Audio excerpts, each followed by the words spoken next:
Hello, मी अश्विनी. सगळ्यांना good morning. तर सकाळी आम्ही सगळेच जण गच्चीवरती गेलो होतो. तर आज होता रविवार. रविवार असला की सगळं निवांत असतं. तर त्यामुळंच ना आम्ही सगळेजणच गच्चीवर आलो होतो. पहिल्यासारखी तर झाडं तुम्हाला दाखवण्यासाठी राहिलेली नाही. त्यामुळं म्हणलं जे आहे गच्चीवर तेच दाखवावं. त्यामुळं छोटासा व्हिडिओ घेतला आणि त्यानंतर मग खाली आले. माझं आवरलं आणि सगळ्यात अगोदर देवाची पूजा केली. कारण की ना आज आहे रविवार आणि रविवार असला की सूर्यनारायणची पूजा करायची असते. त्यामुळेच मग अगोदर देवाची पूजा करून घेतली आणि नंतर बाकीच्या कामाला लागले.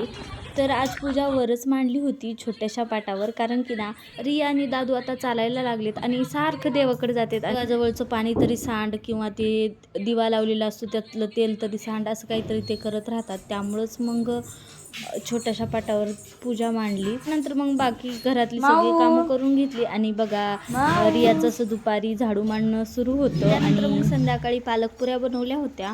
पहिल्यांदा बनवल्या पण खरंच खूप छान झाल्या होत्या. आणि असा होता आजचा दिवस. उद्या भेटूया आणखी एका नवीन मिनी ब्लॉगमध्ये. तोपर्यंत बाबा, स्टे ट्यून.